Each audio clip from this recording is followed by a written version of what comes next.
Yes, it's been 2 years. As of April 1st, it is 2 years. 2 years that we since started the channel. We started the channel. Yes, absolutely. And don't forget, thumbs up, subscribe, and also hit notifications. It's hard.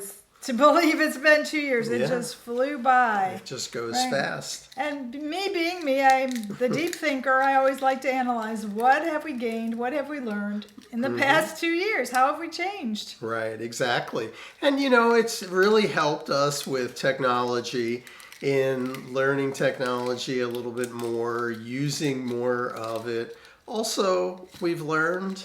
Oh, well, technology, we barely took a selfie when we started the channel. Yeah, we had to learn the programming, basically me to edit it, which I'm not totally thrilled with this editing program. We're keeping costs down. Right, but the whole thing is that we had to get a Mac.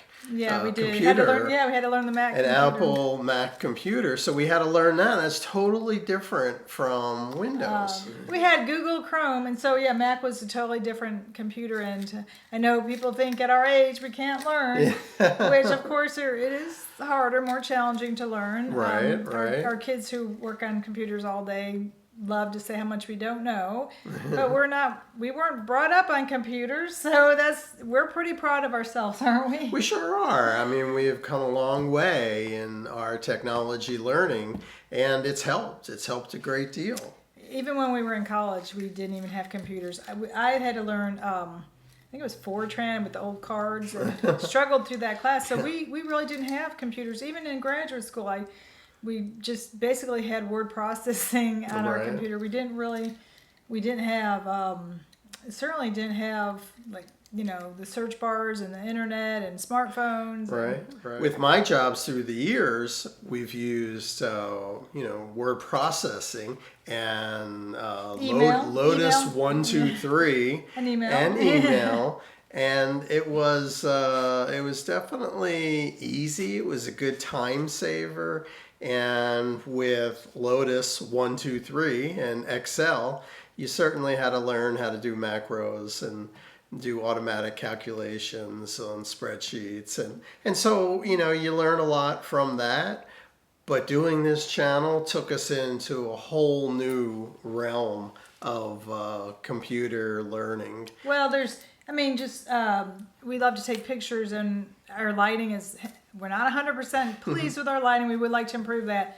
That's been off, but you know, these are skills that, first of all, take a lot of money, and we're not making money, so we don't want to invest a whole lot, but we are working on taking better pictures, doing better videos, better lighting, which of course it is a hobby, and we have so many hobbies, and Steve is still working. He's not retired. I'm not working outside the home.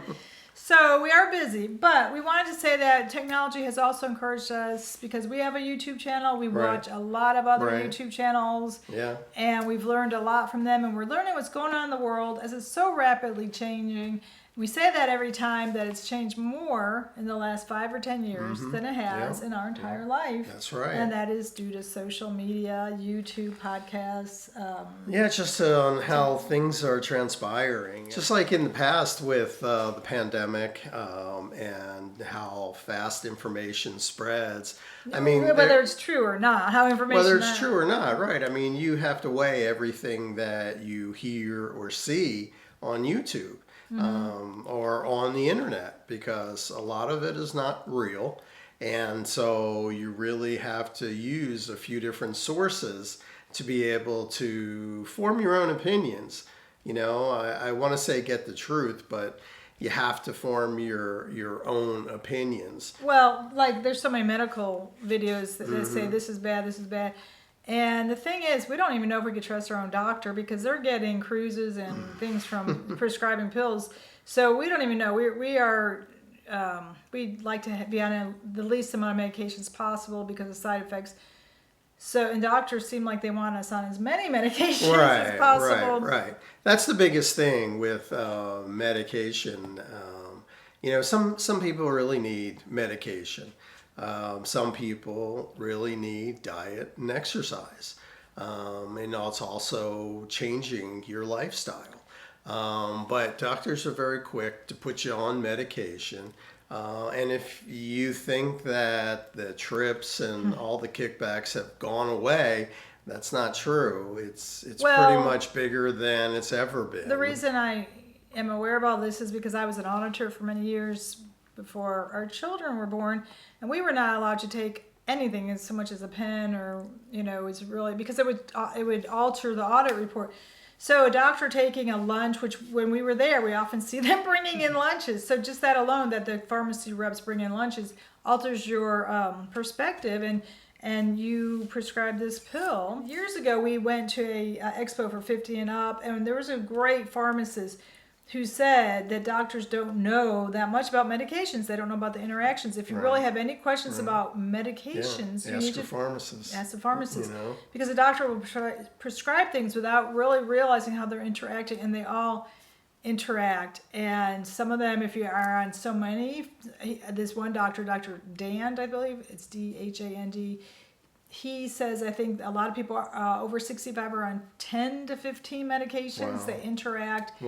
And they may make you act like you have dementia when you don't. Once you start weaning yourself off, well, you change. But anyway, this is kind of leaning towards where we're going with a big change since the pandemic. During the pandemic is mental health. Mental health, everybody is now all about a lot of people, treating your mental health. Yes. We received a postcard every month for years from your company saying they offered free therapy. With the pharmacist, knowing more about the medication and the interactions than the doctor, it's so true. I know a few pharmacists, and they'll tell you that. And your doctor will put you on a medication that has a side effect, and then give you medication for that side effect, which has a side effect, and then give you medication for that side effect, and it somehow interacts with your original. So now you need another medication. So now you're on 4 or 5 different medications causing side effects that you're taking medication to take care of those side effects. So talk to your pharmacist when you're getting prescribed medication for different ailments. I know that some of them you can work through with diet, exercise, and some you can't. Some you need the medication. So ask your pharmacist. Go in that direction. And that's why that Dr. Dan says that people are on 10 to 15 for that very reason. That plus, he said, high blood pressure, you might be on 3 to 4 pills alone just for high blood pressure. When Dr. Dan says they don't stress diet and exercise. I know years ago, I forget, it was, I guess, probably during the pandemic or something. I don't know. I was prescribed anxiety pills, and at the time I was drinking, and I asked our doctor, can I drink with this? She said, oh, yeah, no problem. And then when I went to get it filled, it said, do not drink alcohol. And I asked the pharmacist, and he thought I was challenging him. And I said, but the doctor who just prescribed it told me I can drink. He goes, I'm not going to tell you what to do. If you want to drink, well, that can kill you if you drink on these pills. So actually, at this point, I have not had a drink in almost 3.5 years. I've given up alcohol totally because alcohol, they're trying to put warning labels that it does cause cancer, which most people are not aware. My grandfather was an alcoholic who died from cancer, and I always wondered why, being an alcoholic, he died from cancer, because alcohol does lead to cancer because it's a carcinogen. Yeah. So I know different kinds of effect. Different effects from drinking alcohol, especially when you're older.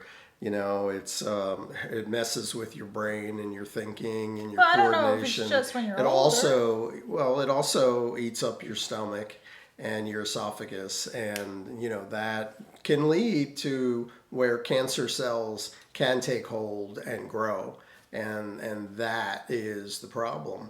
I'm not saying I know exactly what the problem is, but I'm saying that alcohol contributes to cancer and to other things. Well, they want to put warning labels because it does. It's not just pregnancy. But it causes so many issues that people are not aware, because it's been marketed, especially to women in the last 10 to 20 years, as drinking every day. And when you think about it, our parents who only drank maybe one night, maybe 2 nights a week, but now it's marketed as a nightly thing. And people, it's become our norm. Yeah, have a glass of wine. Well, when we go to any restaurant, the first thing they say is, "What do we want to drink?" And then they seem so bothered that we ask for water. Even a soft drink has too much sugar. Yeah. So the food itself is like more than we should be able to handle with the salt and sugar in the food. So we drink water, and they just are so bothered because their tip is based on that overpriced drink. So. But we do tip well. We typically tip more than 20% because we don't get any drinks, and if they're decent, sometimes they're not because they think we're cheap, but yeah, we typically tip pretty well. I know it sounds like we're not much fun, okay, but you don't need to drink to have fun, and that's you everybody else, if they're drinking, that's great, that's them. You can have water or ginger ale. Well, I've been told I'm not fun, I'm boring, and I wear that like a badge of honor. I wear that my badge. The people who are not boring, who are making a fool of themselves as they're drunk, you know what? That's not my kind of fun. When you were a kid, you had fun. Live like a kid. Have that childhood fun again. Yeah. Whatever. So we're going back to YouTube and some of my favorite people on YouTube. I discovered this woman I don't think she drinks either. She lives in a van. Has such a strong personality, such a fun personality. She's 71 years old, and she's funny. She's just so funny, and she writes books. And I stumbled across this book. And first, let's give a little story about why this was appealing. Mm-hmm. Because in 2023, right, we started to lose family members as you age. You do have a lot of loss. You have a lot of loss of family and friends, neighbors, and we were starting to lose people, and it's hard to deal with because people don't talk about that loss in life. They don't talk about how do you deal with the loss of friends and family as you're aging. And so we did get therapy from those postcards, right? That came every month. They're like, hey, I said, hey, let's do this. It's free. We're starting to lose people. Let's try to deal with this loss. So we went to a male therapist, and the thing is, first we did have a female, and we switched to male, and we found that they're always going to be younger than us. I mean, the therapy profession has just exploded. Looking at statistics, so I believe I saw that about approximately 59 million, or about 1 in 5, have gone to therapy. The source would be right down here that tells you where I learned this. No matter if it's totally accurate or not, it is a ton of Americans getting therapy since the pandemic, after the pandemic. And so I said, for a lot of different reasons. Oh yeah, all kinds of reasons. I mean, the pandemic was dramatic. Well, everything changed. It just changed. It changed the world. It changed our lifestyle. Exactly. It changed everything. And so so I said, hey, you know what? We're starting to lose people. Let's get therapy. It can't hurt, right? Therapy can't hurt. We got this man who's about 45 or so. I said, we want to learn to deal with loss and just how to go on, and and he said, yeah, that's tough. That's tough. But let's go back to your parenting skills. And I was like, what? He's like, you moved your kids? What? You moved your kids. Did that hurt your kids? I'm like, we're talking about loss in our life, loss. And he's like, yeah, I can't help you with that. I was like, well, that's why we're here. So then he started to rip apart our parenting skills because we had moved our kids, which, again, it's like the pandemic. That wasn't even within our control. With all the going through history of, the recessions, 9/11, the Great Recession, that corporations reorganized, laid off, and it's all about the bottom line in America. It's all about money. It's not about people. So companies were reorganized, and to get a new job, we had to move. So anyway, this woman, Minivanlee, wrote this book, and when I saw this, I said, oh, I have to get this. It is The Blame Game When Parenting Goes on Trial. Because this therapist that we saw, who was supposed to help us learn to deal with loss as we age, instead attacked our parenting, which we were always very involved. The schools and neighbors and friends and family always would say that we were, in the categories, I don't know, I wouldn't say we're like perfect, nobody's perfect, but I'd say we always ranked high, wouldn't you? Sure. Our kids always came first, and we always made sure that they got what they needed and some of what they wanted.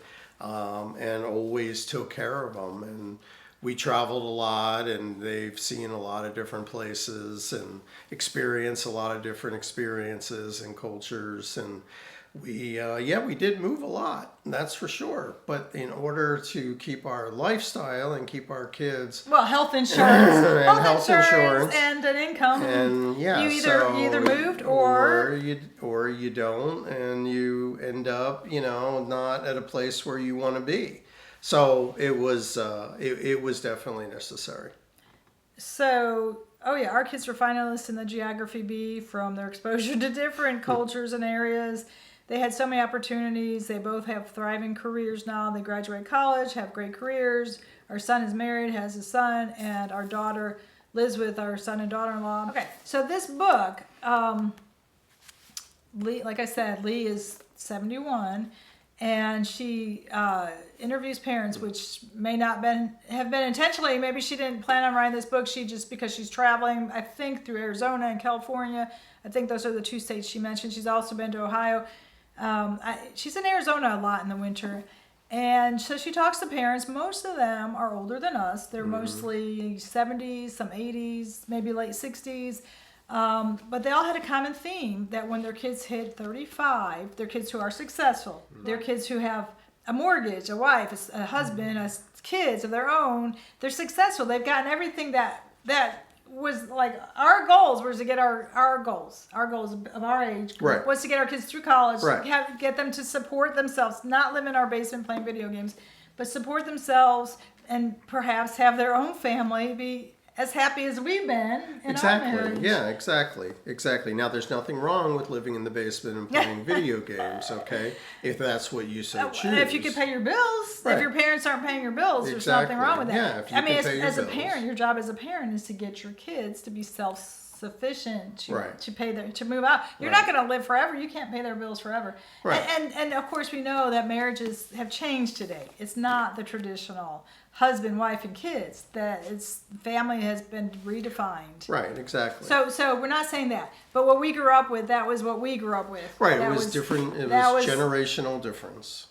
And we hoped that our kids would find somebody in their lives, be happy, and perhaps have children so we could have grandchildren, right? Right. So anyway, Lee said that the people she interviewed, their kids got to that point. They were married. Some had kids.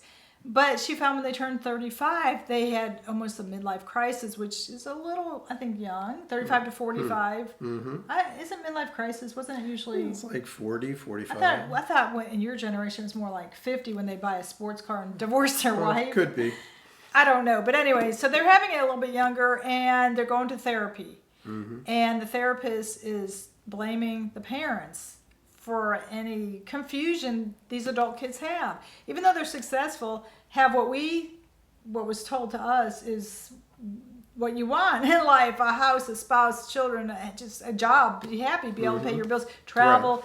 What we were told that's what right. That's what you strive for. I mean, I don't know. So they're blaming the parents, and the common theme is that they've all been to therapy, so they're reanalyzing childhood. And that's, when I heard that, I was thinking that's what the therapist did to us. When I asked our therapist for help with losing family, friends, and neighbors as we're aging, he said, that's tough, I can't help you, but let's look at your parenting skills. And so I don't know if that's a script in therapy, that you go back to your childhood.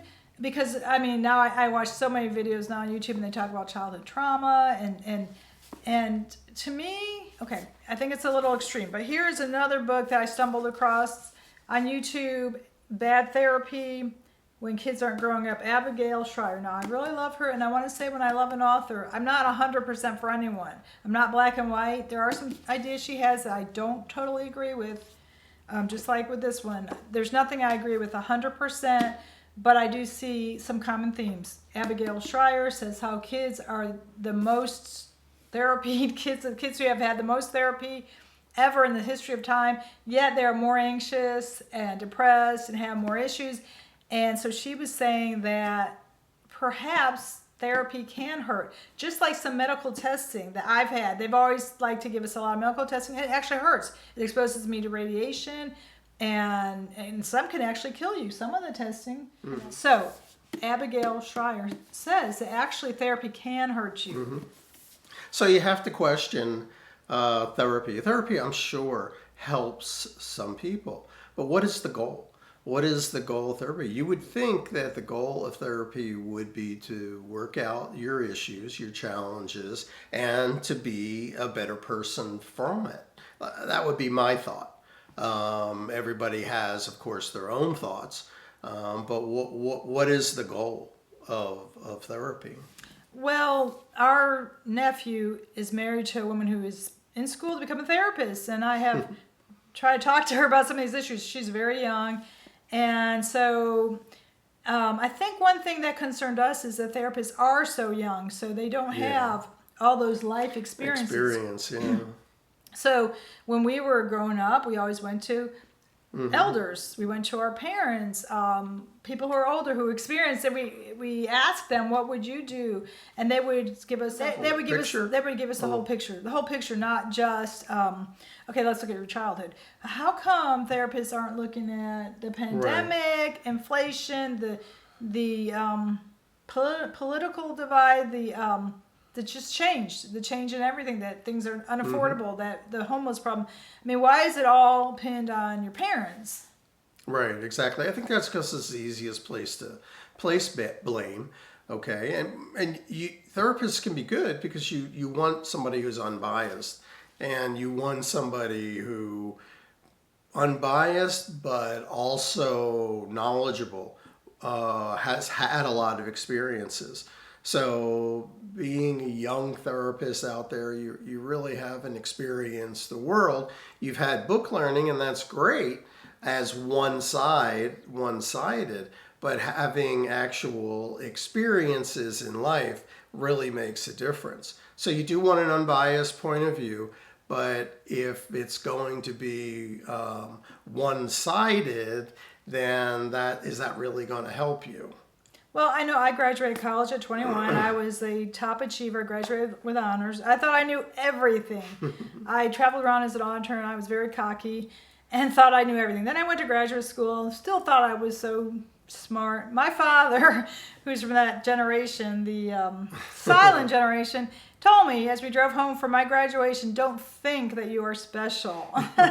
Because that dean put a lot of big ideas in your head, and you're going to go into a corporation and tell these 50-year-old men that they don't know what they are doing because you have a graduate degree. Don't think you know more than these men with all this. Now there's motivation. I thought that was extreme at the time, but now that we've swung, the pendulum has swung to the other side, I now appreciate what he said. Right, exactly. What he said. Because today now, these 30-year-old therapists, 25-year-old therapists are saying, let's look at your childhood. Okay, yeah, I would say that might have been a mistake my dad made. I might have said that's probably not good parenting. Yeah. That's probably not ideal parenting to tell you as your daughter, just put herself through graduate school to graduate with top grades. And actually was one of the top students that she earned a teaching assistantship the first year that paid tuition. I mean, after the first year, I was the top student within the finance department. I earned a teaching assistantship that paid my second year of tuition. I don't know if that's something that you say that don't think you're special. Well, most parents today tell their kids every day, you are special, you are special. Yeah. I was just reading about kindergartners getting ready to start this fall because our grandson is going to start kindergarten, and how the teachers are just a wreck because they said they come in, the parents say, my child's special, my child needs this, this, and this, my child is unique and special, and then again, I read another story with technology that these kids coming in are not going to listen. They were given a cell phone, like typically when you go to park, every time we went to the park, every time. I think there was very few parents, very few kids who didn't. The only kids who didn't have a cell phone in their hand were the ones going down a slide. The rest who were in a stroller or wagon all had a cell phone. And then at home, they've got the tablets, iPad. I just read today how this teacher said he could tell which children are growing up with technology and which have limits, because the ones with technology can't control their emotions, want everything now. They feel entitled. They can't get along with other children. They have no attention span. So he can tell. So again, and then that's going to lead to this therapy, right? And then that's going to lead to blaming the parents. Now, I don't know. I don't know what to say. I mean, we've learned, this all goes back to what we've learned in us having technology. Yep. And what's going on in the world today, YouTube, and what's going on with all the different generations. True. That's very true. It is a totally different environment. And I hope all the therapy helps. I hope that it helps. And we'll see. I guess we may not see, but people who are in therapy hopefully will see that it is working. It is helping. Well, I had a student who I've known now for I don't know, maybe she was only in 4th grade, so. I've known her, I guess, 8 years, and she was just starting therapy, I think, in 4th or 5th grade, and she was struggling a little, but now she's struggling a lot. She can't even get it. She said her mental health is so bad she can't even get a job. They've had her on so many medications. She's always changing medications. It affected her sleep, her diet. She couldn't eat. She couldn't sleep. Right. She's she's about to graduate, and I don't know what she's going to do with her life because. She said she's in no shape to even get a job. Right, and she's confused about who she is, and that's sad at that age. I mean, it's tough enough going through adolescence, and I guess that's part of adolescence is that you're confused about who you are. But with all the medications that she's on, she can't focus. Well, but she's also been to so many different therapists. And the thing is, when I think back to when I first met her, she had some struggles, but they were nothing where they are after going to therapy and medications for 8 years. I'd say she's severely worse. That, I mean, you're supposed to be, therapy to us would be a short-term goal. Now, I first went to a coach through Steve's work, and the coach she said, you have a goal and a time limit, but therapy is forever. Therapy never ends. So we did coaching, and she's like, you've graduated, you don't have any problems, so all you can do is go to therapy. So then I go to therapy, and he just seemed to want to drag it out forever, that there's no, Dr. Phil even said this when he first started being a doctor, that he's a problem solver. We are problem solvers. And his coworker said, you can't solve the problems. You won't make any money. You've got to drag it out forever. He's like, I'm not going to let him just complain for years and years and years. I mean, that's what I like about Dr. Phil. There's a lot of things like I said, I don't agree 100% with anybody, but he's a problem solver. You go there to get your problem solved and move on. Therapy should not be, I've known people who've gone for 20 and 30 years. And I think at that point, I don't know. Is it achieving its goal? I don't really know, but hopefully there is. What's the goal? But, what's the goal of going for 30 years of therapy? Yeah. So therapy has its place, but I think if it goes on for 30 years, it's lost its original intent. It's it's like food stamps were designed for people to get help when they are out of a job. They weren't intended to be lived on your entire life. It's supposed to be an aid as you struggle through a period in your life. So that's why I believe in therapy. I believe therapy is to help you get through maybe a death, a divorce, a job loss, and then you're supposed to move forward. You're not supposed to be going on. And that's what it felt like with this, that the children would be encouraged to dig up more and more. And then as their children had struggles, they blamed their parents on the grandchildren's struggles. And now when we look at our parents, of course, they did things way different than us. It was a different era, right? Right, exactly. And of course, like Lee even says that you're being judged today on, or today's standards are being used to judge your parenting from the 90s. And today, kids all, like I said, have technology. They have holding a cell phone at 6 months. But when we were young, we were outside until the streetlights came on. And then our kids, we were told it was dangerous. It was not safe. And of course, there was nobody out there. If they were out there, there was nobody out there to play with. People had fewer and fewer kids, and they were in the house. By then, computers were starting out, and so if they were outside playing, there was nobody to play with. So it's just different generations, different ideas, different parenting ideas. And so that's one thing we like about YouTube and technology is learning about all these differences. Can the generations ever get along? I mean, because there's such a divide now, which is promoted on social media. There's such a divide between our generation and younger generations, which we talked about briefly, being blamed for a lot of things like the inability to buy a house or whatever. But the boomers are the fastest growing homeless population. So while young people are struggling with buying a house and daycare, boomers are struggling with living costs and health care costs. So we all have our struggles, and I don't think we appreciate each other's struggles. I mean, of course, we do understand how daycare is so expensive, and we believe the government should subsidize daycares because that is our future. We need babies, and that's our future. So, of course, our government should subsidize it. You shouldn't have to pay the same amount of a mortgage for daycare, and then have a mortgage and have healthcare costs on top of that. Yeah. So we've learned more than just what you would think from Heavenly Channel, more than just the technology, just from making our own videos. We've learned from watching so many other videos and the way the world's changing. And right, there's a lot out there on YouTube and other social media. You just have to weigh everything that you hear, and I don't take it as the gospel truth without researching. What is it? Take it with a grain of salt? Yeah. I mean, that's what... Entertainment. No, isn't that the saying? You take it with a grain of salt? And what does that mean? That's an old saying. Yeah. What does that mean? I believe it means that don't take it to heart, or don't believe 100% of I thought it meant question. Like, do we question? Question everything. Well, Steve, I think, has taught me to question things because question everything. Because he grew up in the city of Philadelphia, and I was more innocent. But I think Midwestern. I think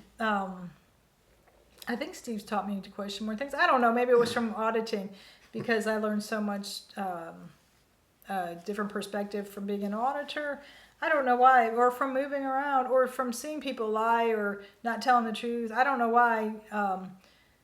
I try not to be gullible when they say things about medical things, and I don't want to just assume they're true, because people are making money off of YouTube. We're not, but most people are making money off of telling you these things, whether they're lies or truth. So yes, I do try to watch both sides.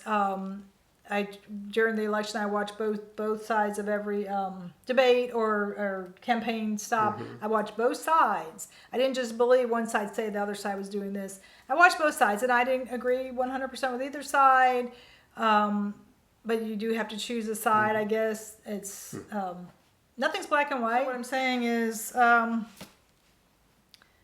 don't know. Maybe listen more than talk. We do try to listen, right? Absolutely. Help us celebrate 2 years. Give us some comments. Let us know what you're thinking, what you're feeling, what you want to see. Aging joyfully is not an easy topic, because it's real tough to age. Your body starts to break down, things start to happen.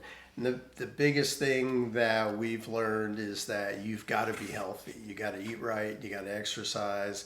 You got to live right. You have to, have a clear mind and be able to move forward and do the things that you maybe hesitated, the safe things that you may have hesitated in the past, just to broaden your experiences and keep your mind going. That's a big part of aging, is keeping your mind going and, follow new paths, and that you can go to the library, and that will help with discovering new things to do. Books are so amazing. They still are. Even with the internet, books are still amazing.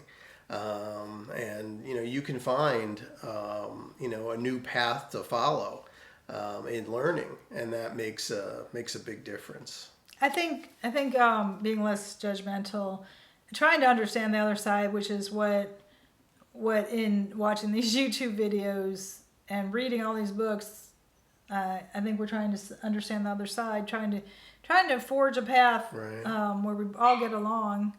that we all get along in this world, that that together we're stronger than being stronger together.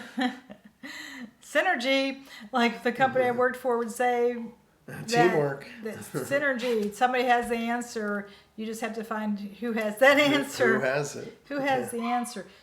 So Sammi has woken up and said, "Why am I not in that video?" She always wants to be front and center in every video. She has a voice and she wants to be heard. And she's saying, "You're not listening. You're not validating me. You're not hearing me, Mom and Dad." Now the therapist that Sammi goes to is extra special, and that Sammi talks a lot to her therapist. I don't know if it's helping, but she's a pampered princess. Yes, pampered princess. She sure and that's is. another big change in the world, is how dogs are. Yes, revered. I mean, this is our one. We've had so many dogs, and this one's we've spent more money and spent more time, and dogs. I don't know. It's funny because like the Pope said years ago to young people, have babies, stop making your dogs your baby, have babies. So people, one article I just read said that people get dogs as practice of seeing what it's going to be like in taking care of a baby. That's their first step. Right. In taking care of a baby. And then they said that having a dog requires you to take it out, and then you meet other people having this dog, and then you meet somebody who you can marry, and then you have children because you have this dog. So they're saying that this dog leads to children, that the Pope was wrong. It's another way of looking at it. Right. But from what dogs cost, I mean, what they cost, and of course we've done some silly things with Sammi, like the pictures that I never did with any of our dogs. But they are cute, and Sammi makes her cards of compassion that we've been sending out to people who are struggling. Yep, she is talented. Which I've talked about those. If you have anybody struggling or having a birthday, contact cardsofcompassion.com, and they will send 50 cards Yeah. for whatever reason, that you Whatever have. occasion, yeah. And so so Sammy's made a lot of cards. She poses, and she's been enjoying that. So it's been a fun 2 years, It hasn't sure it? has, I yeah. mean, that's what keeps us going. That's what keeps our brains active, keeps us healthy. True, And we've been true. able to spend time together. That's the important thing. as we're celebrating 34 years of marriage. Wow. It's always looking at things to do together. What are our hobbies? Yep. And then of course some of the videos have encouraged us to do things like making our Lego kits, and I've been looking at painting kits where you could go to paint, or you order them at home and paint. So that's something we're gonna do. And then the hiking. So it's not only in making the videos here, but in making the videos out there with the hiking and the activities. Right. It's given us, so it's done so much more True. for us. Very true. We've learned so much. I think we've grown. I think we're going to keep going. We're going to do probably one video a week, as it is so time consuming to make them, edit them. And I will say I'm horrendous with comments because we haven't gotten that many, and so I don't answer them that often. But I do appreciate our two biggest subscribers, at Sissy K and Dan. Thank you so much. You tend to comment on most videos, and I appreciate that. That really gives us encouragement to keep going. Keep going. Keep going. Everybody needs encouragement in life, don't they? Yep. Keep going. Keep moving forward. We all need that. We all need that. Until we see you again. Take it easy.